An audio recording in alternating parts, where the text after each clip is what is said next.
They were only 5 weeks old, too young to crawl, to speak, or even understand the danger they were born into. Mael and Marina Vega never had a chance, not because of fate, but because of the people who were supposed to protect them. In the shadows of a toxic love story built on deception, violence, and denial, a storm had been quietly brewing. This isn't just the tale of one dysfunctional family, it's the unraveling of generational trauma, secrets no one wanted to believe, and warning signs ignored until it was far too late. Angelina Belinda Calderon, known as Lena, was a girl raised in chaos. Born into a family where abuse was swept under the rug and toxic relationships were the norm, Lena was a child with two faces, one innocent and eager to please, the other hardened by survival. Her childhood wasn't marked by lullabies or love, but by betrayal, and when she met Fernando Vega, a young man just as broken and volatile, it was like gasoline meeting fire. Together, they weren't just a troubled couple. They were a ticking time bomb. Their version of date night involved scams and carjackings. They lived fast, reckless, and completely untethered to consequences. And then came the babies. But instead of hope, their arrival was met with secrecy, isolation, and a chilling silence that would end in tragedy. Before we dive into the nightmare that unfolded around those twin girls, a horror so preventable it will haunt you, we have to go back. Back to the moment a 13-year-old boy named Gabe Fernandez was found gasping for breath on the Vega family's property, shot in the head, surrounded by teens, one of them holding the gun. Who brought the gun? Who loaded it? Who should be held accountable? And why did no one face justice? That single act of violence, that senseless death, was just the beginning. What follows is a disturbing descent into systemic failure, parental negligence, and a community that looked the other way. You'll hear from those who tried to stop it, and you'll witness how silence can kill more effectively than any weapon. This is the story they didn't want you to hear, a story of innocence lost, justice denied, and the haunting question that still lingers. How many red flags have to wave before someone pays attention? I'm Dominic, and this is True Crimes by Dominic. If you believe stories like these deserve to be told to raise awareness, demand accountability, and remember those who never got to grow up, take a moment to like, comment, and subscribe. Your engagement keeps stories like this from being buried. Now, let's go back to the beginning and uncover the darkness that shaped this deadly chain of events. Sarah didn't know for sure whether Angelina had been drinking or using drugs while she was pregnant with Michelle and Marina. But what she did know, and what she was absolutely certain of, was that both Angelina and Fernando were using substances after the babies were born. Sarah believed Fernando never actually stopped. In her words, he was always on something. When the twins came into the world in 2023, they were described as quiet, healthy, and typical for newborns. No complications, no health concerns. They each weighed around 6 pounds, right where they should be. But despite the outward normalcy, there were already signs that things at home weren't going to be easy. For starters, Angelina and Fernando hadn't even bought car seats for the girls. It was their relatives who had to scramble, pulling money together just so the twins could leave the hospital safely. Sarah met her grandnieces for the first and only time at that hospital. What stood out to her wasn't just how small and fragile they looked. It was Angelina's total lack of connection. She wouldn't even hold them. It actually took some pleading from Sarah to convince her to nurse one of the babies. Beyond that, Angelina acted like they weren't even there. At the Vega home, Angelina and Fernando stayed in what was basically an in-law suite tucked into the back of the house. That's where Michelle and Marina lived their short lives, crammed into a tiny dark room. The setup was far from ideal, but it wasn't just the space, it was the environment. Sarah would later learn that this house wasn't just a place where family lived, it was where people partied, regularly, loudly. Even the grandmother was involved in the chaos. The house had a reputation, and it wasn't one that was kid-friendly. This is where Angelina and Fernando chose to raise their newborns. The only people who saw the twins after they left the hospital were Fernando's mother and his grandparents. Angelina's side of the family? They were completely shut out. They begged to visit, offered to help, even just to FaceTime, anything. But Angelina refused. She isolated the babies, shutting them off from the world, including from the people who wanted to love them. Sarah remembered a moment that haunted her. They went out, she said. The babies weren't even a week old, and they just went out, left them with his mom. A woman Sarah had heard nothing good about. It didn't make sense. Why wouldn't they ask us, she said. We're the ones who actually wanted to help, who were trying to be there, and they just kept us away. Then came October 4th, 2023, Angelina's 21st birthday. That morning, Fernando drove her to work. He later told investigators that his grandmother had agreed to watch the twins while they were gone. But within just 30 minutes of dropping Angelina off, Fernando returned to the house and found something horrifying. He walked into the nursery and discovered Michelle and Marina lying motionless in their crib. He called 911 in a panic, telling the dispatcher that his babies weren't breathing. A family member tried performing infant CPR while following the dispatcher's instructions. But it was too late. Emergency crews rushed to the scene, hoping against hope. The twins were moved from the crib to the couch, but the outcome didn't change. At just 5 weeks old, Michelle and Marina were pronounced dead. Angelina got home around 11:15 a.m. By then, police and medics had already filled the property. As family members began arriving, stunned and heartbroken, Sarah took note of something chilling. Fernando didn't seem upset. When questioned, the couple made an odd comment that the babies never acted like normal babies. They never explained what that meant. But Fernando told Sarah that the night before, as he was putting them to bed, he noticed some discoloration on their skin. Sarah instantly thought of bruises, and deep down she knew something was off. She never saw Fernando as the nurturing type. She felt he was hiding something, maybe even from Angelina. Sarah and her sister confronted Angelina. They asked her about that night. She admitted they'd thrown a birthday party earlier in the day. When the twins started crying later that evening, Fernando told her to go lie down, that he'd take care of them. That struck Sarah as odd. Fernando wasn't exactly known for taking initiative, especially with the babies. But Angelina stayed behind, trusting him. As the police began piecing things together, the initial reports were conflicting. Some officers said there wasn't immediate suspicion of foul play. Others claimed the twins looked visibly bruised and underweight. Fernando and Angelina told investigators the girls were premature, which could explain their small size. But Sarah quickly called that out as a lie. She insisted the babies were full-term and healthy when they were born. She believed someone, maybe Angelina, maybe her mother, tried to manipulate the narrative. Saying the twins were born early would make the malnourishment and neglect look less suspicious. Sarah also recalls something disturbing about Angelina's pregnancy. She never gained any weight. Looking back, that detail gnawed at her. Thankfully, in Texas, the deaths of any infants are automatically treated as suspicious. An investigation was launched. Both parents were interviewed. Fernando said the twins were fussy the night before. Angelina claimed she saw them that morning before work, but didn't want to wake them. A week later, Angelina started a GoFundMe page titled M&M Babies to raise money for funeral expenses. She wrote that the loss was sudden and heartbreaking, asking for help to ensure a proper burial. Of the $10,000 goal, only $127 was raised before the fundraiser was taken down. But the real bombshell came soon after. The autopsy revealed truth. Michelle and Marina had died from blunt force trauma. Their tiny bodies showed clear signs of abuse: bruises, cuts, dehydration, fractures, petechiae. Some injuries were recent. Others had clearly occurred earlier. This wasn't a one-time thing. This had been going on. When Sarah saw the x-rays for herself, she was crushed, furious. The image of their bones, their injuries, it broke her.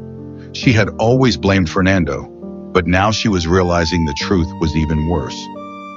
The girls were malnourished, dehydrated, neglected. They had never even been taken to a follow-up doctor's appointment after their birth. Angelina later admitted the twins were sick once, but she and Fernando decided not to bring them in. They just stayed home. In April 2024, Fernando was arrested, not for the deaths, but for unlawfully restraining Angelina. According to court records, she tried to leave one day and he forced her back into the house, carrying her against her will and locking her in a bedroom. Then on April 19th, both Fernando and Angelina were arrested in connection with the deaths of their twin daughters.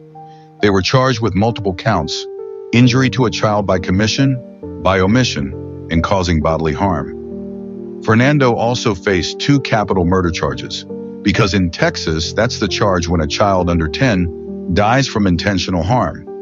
Each charge carried a $750,000 bond, totaling $3 million. He couldn't pay it. Angelina, on the other hand, had her bond lowered to $100,000. Her mother paid it in full. During the bond hearing, Angelina's mother tried to paint her as a devoted young woman. No criminal record, 2 other kids, a full-time job, a student. She said Angelina worked over 90 hours a week and was on track to graduate soon. Angelina herself interrupted the court proceedings, more than once. She cried out, insisting she was a good mother. She shouted that Fernando was the last person alone with the babies. Her attorney tried to quiet her, but she was eventually removed from the courtroom. Sarah watched the whole thing unfold with a heavy heart. She doesn't believe Angelina ever hit the babies, but in her eyes, neglect is just as deadly. She said, "I don't care if you're blood. Those babies didn't deserve what they went through." Sarah is haunted by the injuries that were weeks old, haunted by the thought that her grandnieces were left hungry, in pain, and alone. They were loved, she said, her voice breaking, and they deserved so much more. At their bond hearing, both parents were ordered to stay away from any child under 17, including their surviving kids. Fernando remains in jail, facing 4 charges. Angelina, out on bond, waits for trial. When a local news reporter knocked on the Calderon family's door, asking for comment, Angelina's mother simply said, "It's all God's will. God will show us the light," and she shut the door. But what does that even mean? Sarah doesn't buy it, neither do a lot of people. Because no amount of light can undo what happened to Michelle and Marina. On March 18th, 2025, we got another update from Sarah. Her email was brief, but what she shared was anything but. Angelina was back in jail.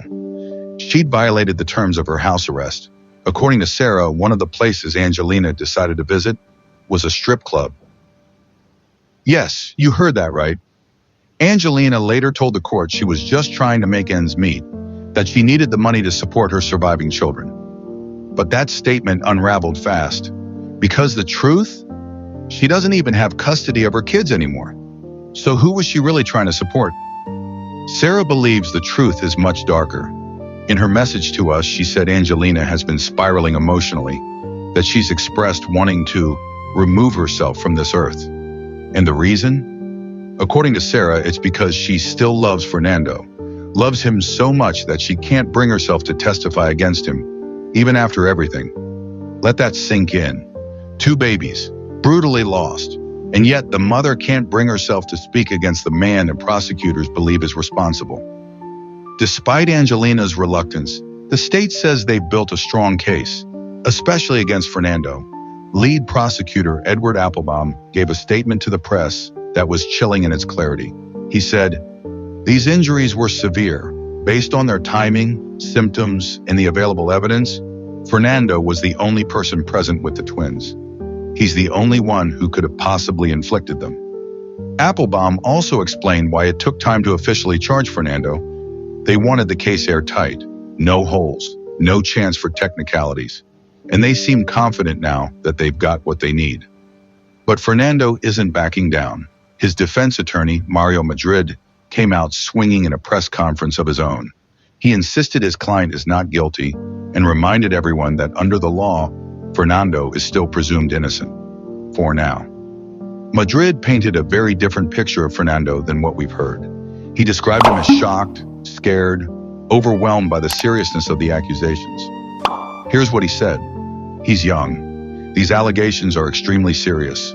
He's looking at some of the most severe penalties our justice system can hand down. Of course he's scared. In court, he was respectful, but I could tell he was in shock. Now, if that attorney's name sounds familiar, there's a reason. Mario Madrid is no stranger to high-profile, high-stakes cases. Right now, he's also representing Johan Martinez Rangel, one of two men accused of murdering 12-year-old Jocelyn Nungarai back in June of 2024. And a decade ago, he defended Victor Alas, a teenager who was convicted for his role in the ritualistic, deeply disturbing murder of 15-year-old Corian Cervantes. That case rocked the Houston area. It still haunts the community. This is the kind of legal firepower Fernando has on his side. Still, both Fernando and Angelina have entered not guilty pleas. But Sarah, who's been fighting for justice since day one, told us something that might change everything. No. According to a journalist close to her, Fernando's legal team is preparing to go for an insanity defense. If he's found not guilty by reason of insanity, that doesn't mean he walks free. Far from it. He'd be sent to a mental institution, likely for decades, possibly for life. But it would keep him off death row. And in Texas, that's no small thing. Between 1976 and 2023, Texas has executed 586 inmates. That's more than any other state in the country by a massive margin. Oklahoma is second, with just 123. So for Fernando, an insanity plea might be the only option left to avoid the death penalty. But Sarah doesn't buy it. She's adamant. This wasn't the result of some mental break. This wasn't delusion. This was cruelty. She believes Fernando acted out of entitlement, out of anger, and out of a complete lack of empathy for two helpless newborns. Still, until a court of law says otherwise, Fernando and Angelina are considered innocent. That's how the justice system works.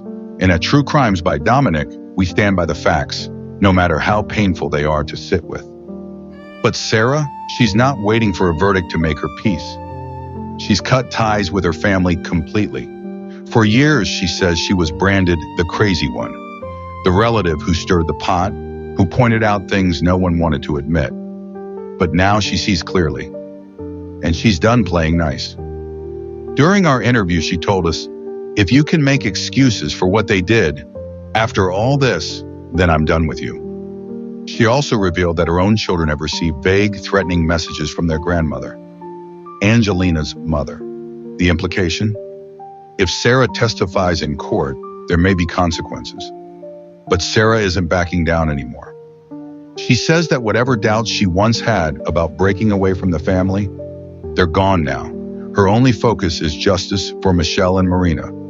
And she's not alone. Several family members have distanced themselves, choosing to go low or no contact. But Sarah remains the most vocal, the most fearless, the most unwilling to stay silent about what happened and who allowed it. Meanwhile, Angelina and Fernando's surviving children remain in the custody of Angelina's mother. The same grandmother who once raised her voice in court to defend her daughter now wants those kids to have contact with Angelina. She's already managed to get them in contact with Fernando. Let that sink in. The two people charged in connection with the deaths of their newborns, one facing capital murder, are still being allowed a line to their surviving children. And that's where we are today. Two babies are gone. Two parents stand accused. And the only ones fighting, really fighting for justice, are the ones who were pushed out from the start. To everyone watching this, if there's one thing we hope you take away from Michelle and Marina's story, it's this. Silence can be deadly. If something feels off, if you sense that a child you know might be in danger, don't wait for someone else to step in. Be the one who steps forward. Every video on True Crimes by Dominic includes the California Child Abuse Hotline in the description for a reason. One call could save a life. One voice could be the difference between silence and justice. Your courage, Sarah, your refusal to stay quiet, especially in the face of family denial and backlash, speaks louder than 1,000 justifications ever could. You could have stayed in the shadows. You could have kept your head down to avoid the drama. But instead, you chose to say their names, Michelle and Marina, and to make sure the world knows that these little girls were loved, that they mattered, that someone in their family was willing to stand up and say, "This was not okay. This will never be okay." And that takes a kind of strength few people have. It's haunting to think about how often, in tragedies like this, the victims become footnotes, overshadowed by the chaos of the accused. But Sarah reminded us all that their lives, however short, deserved remembrance, deserved grief, deserved love. So I'll ask you this, something I hope you'll take to the comments below. Why do you think so many people stay silent, even when they know something is wrong? Is it fear, loyalty, shame? And how can we, as a community, break that cycle? If this story moved you, please take a second to subscribe to True Crimes by Dominic. We drop new true crime stories every 2 days, each one told with the care and weight these cases deserve. Like, share, and don't forget to turn on the bell so you never miss what comes next. Because here we don't just tell stories, we remember victims, we question silence, and we speak the truth, even when it's hard. This has been True Crimes by Dominic. Stay safe, stay aware, and as always, thank you for listening.